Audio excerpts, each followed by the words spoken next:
Good morning. Good morning. Welcome to another Wealth Coffee Chat. Hope you've all been awesome and well. Thanks, Alison. Yep.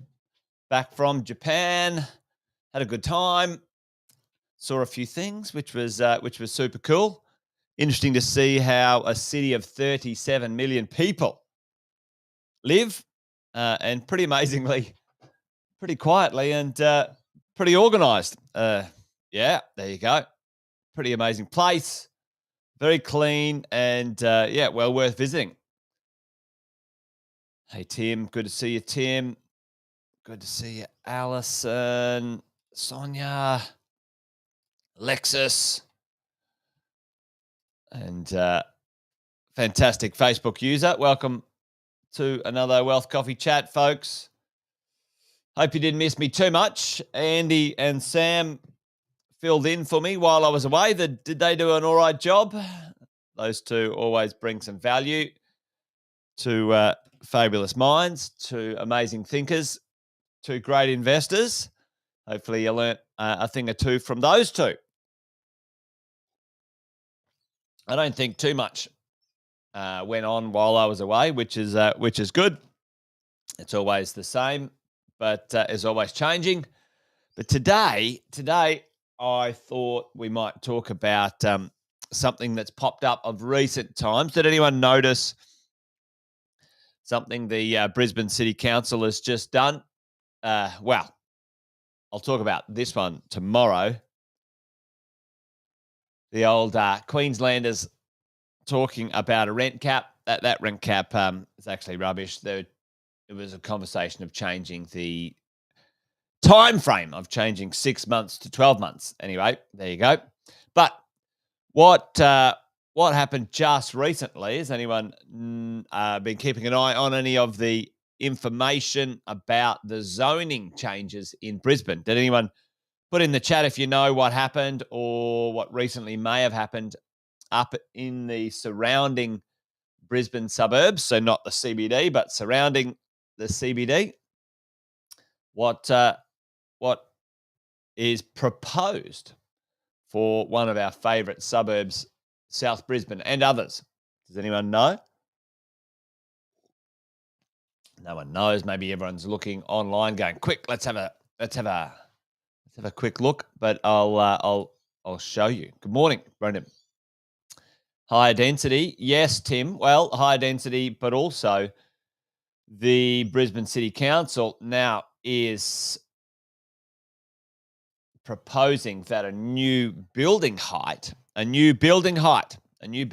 folks, for South Bank and a few areas around Brisbane, close to the CBD, are now allowing building heights to be up to 274 metres. That's a pretty high building, huh?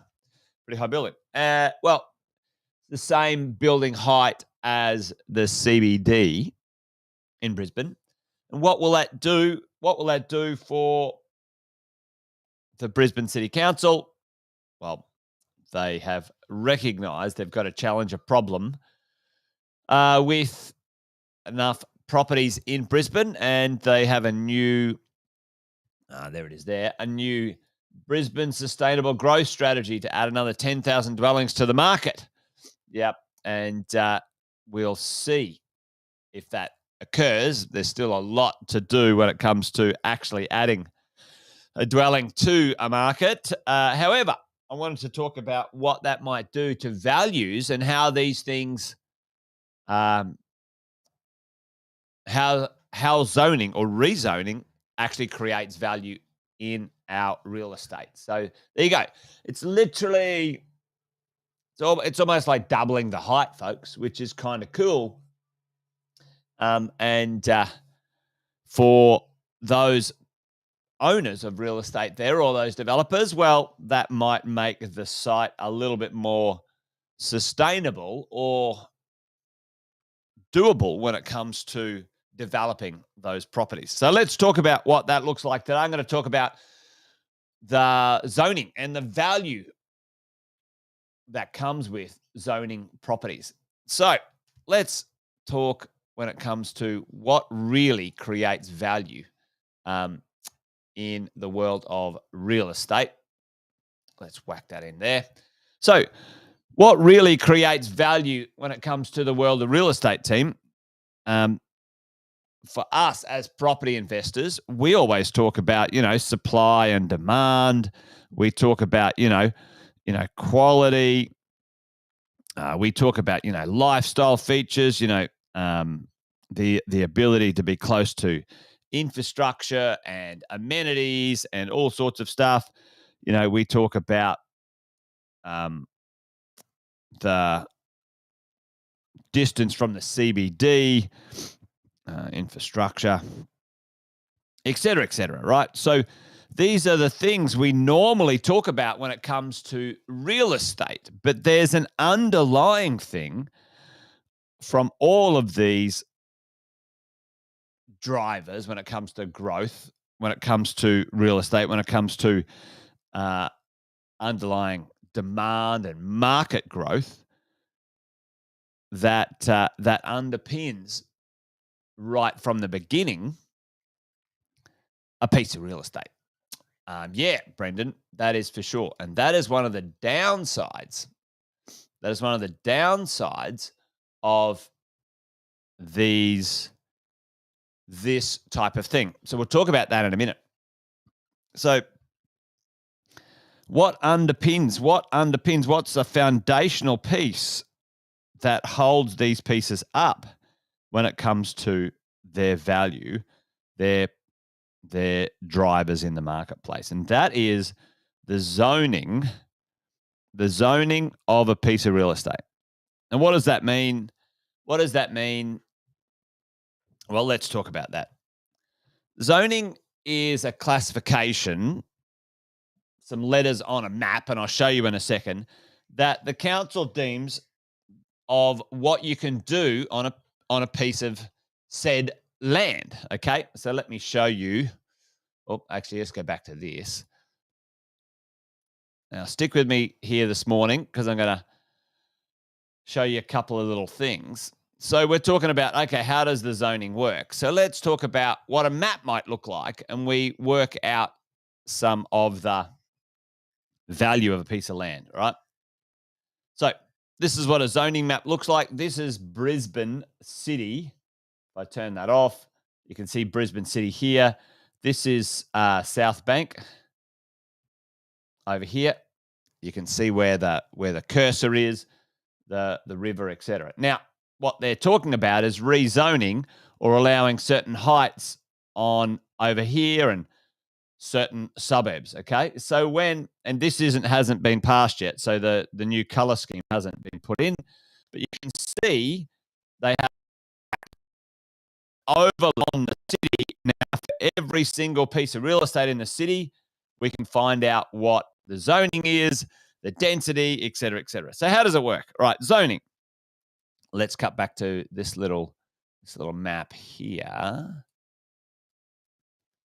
So let's talk about what zoning means. Right, so let's say we have a piece of land and we're just going to call it 1,000 square meters, okay?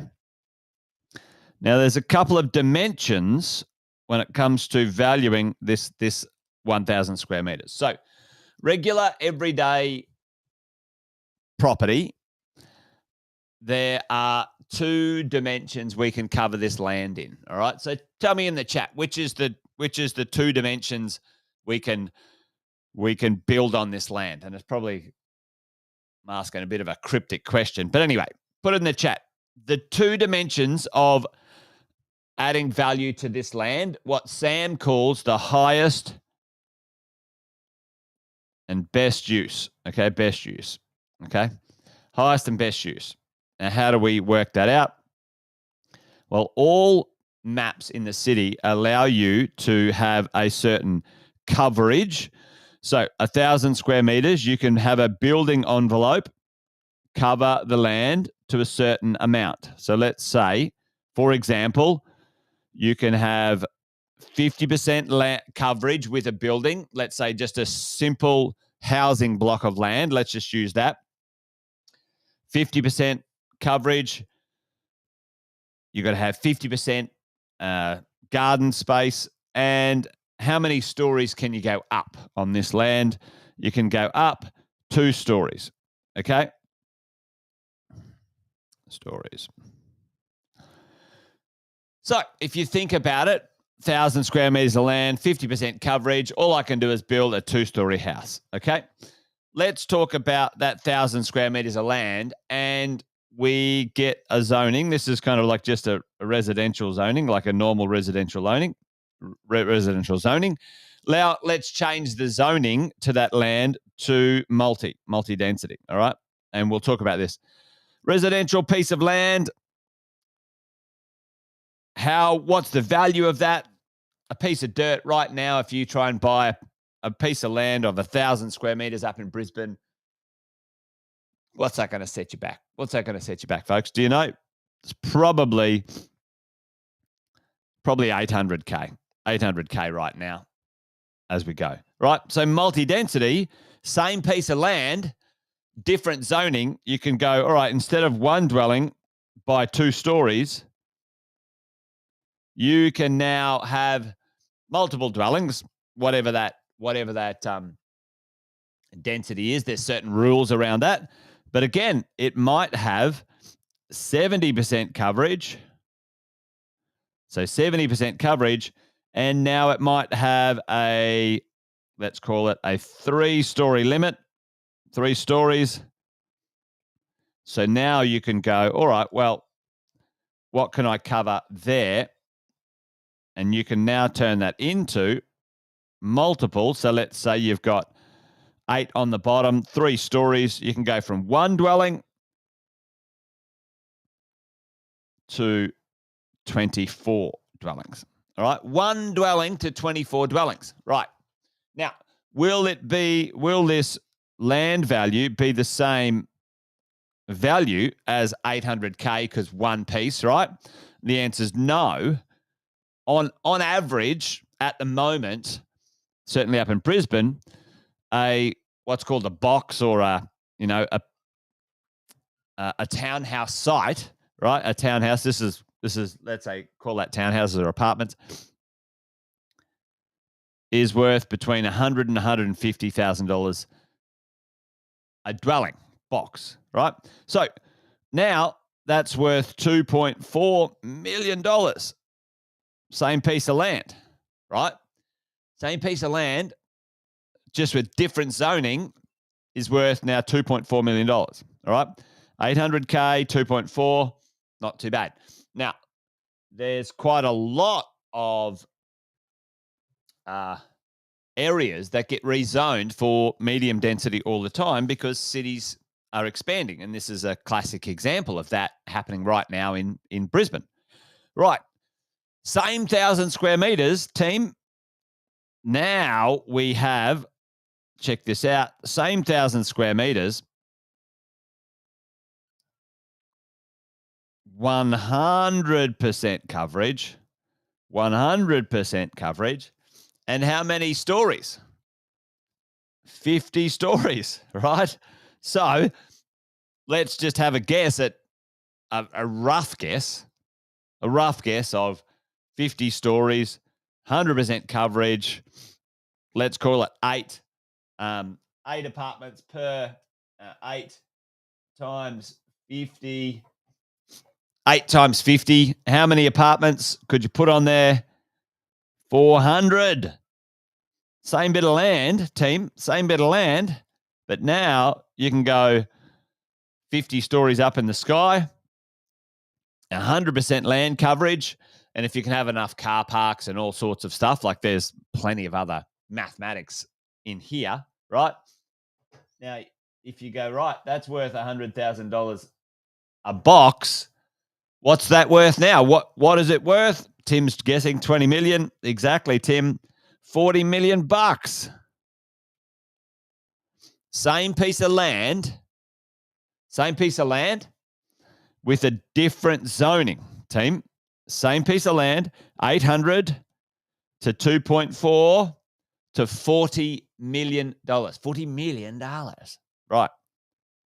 So that's the power of zoning. That's the power of having a piece of land that now there's plenty of other things that you've got to check. You've got to check overlays and flood and dirt and, stability and all sorts of stuff. But that's the rough mathematics, right? That's the rough mathematics, team, when it comes to this stuff. And if you look in here, you go, oh, okay, well, what does it look like? How does it work when it comes to these maps? Well, this is this is kind of cool. You can drill into certain zones. Let's go in here.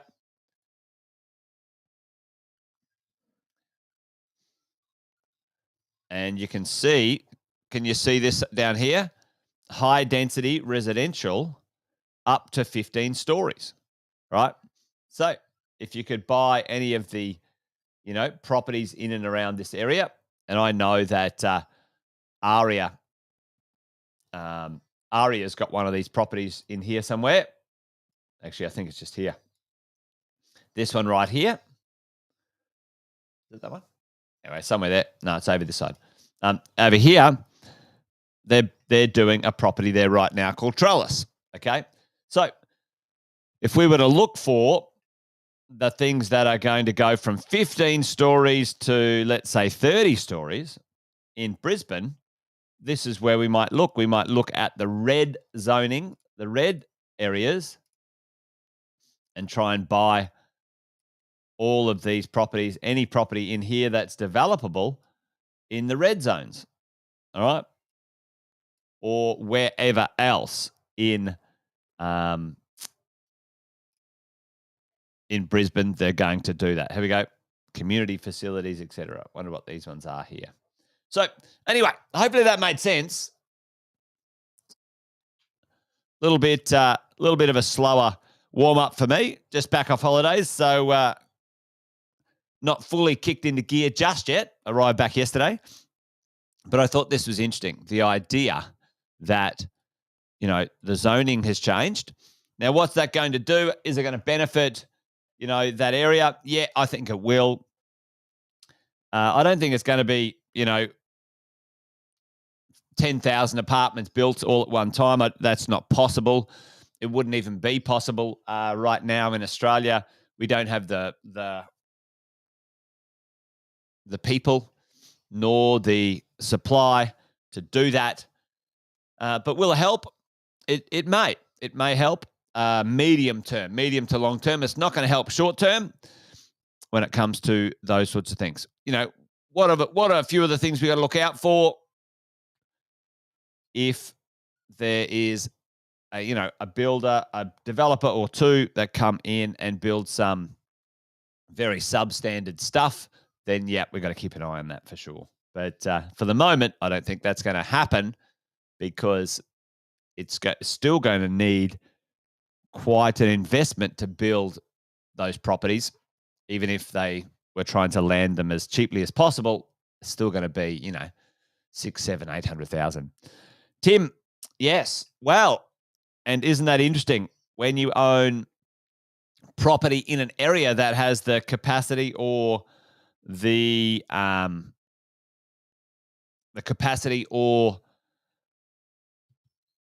location that could be rezoned in the future, that's not a bad little upside plan as well. You can't sort of hang around waiting for it forever and a day, obviously.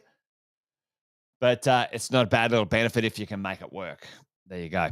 And yeah, Tim, there is quite a large social housing plan.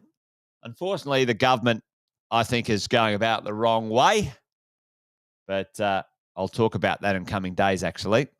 And we can have a look at some of the stats about what's going on with the government's plan for that. Again, it's not going to affect us as property investors because we're buying quality things that owner-occupiers desire in the future.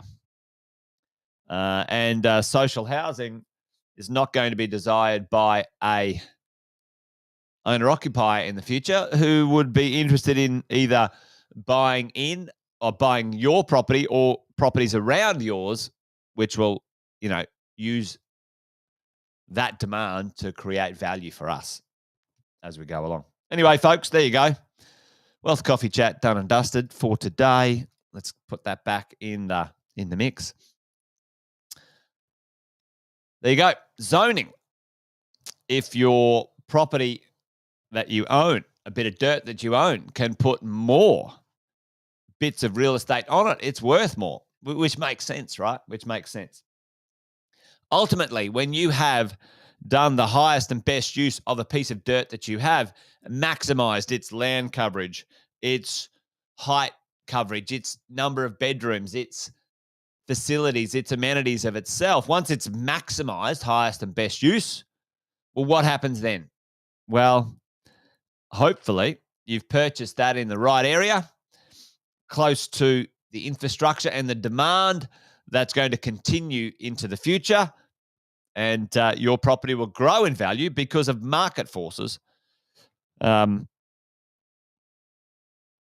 your bit of real estate. There you go, folks. Anyway, done and dusted. Warming back up to the old Wealth Coffee Chats. You guys have an awesome day. That's it from me. Over and out. Join me tomorrow. Oh, yeah, I got to remember to say that. Join me tomorrow for another Wealth Coffee Chat. There you go. 8:10 tomorrow. I'm pretty sure I'll be around tomorrow. I will be traveling down to Sydney as well, but we'll have a chat for sure. Anyway, folks, you guys be awesome, be well, and join me tomorrow for another one. Adios.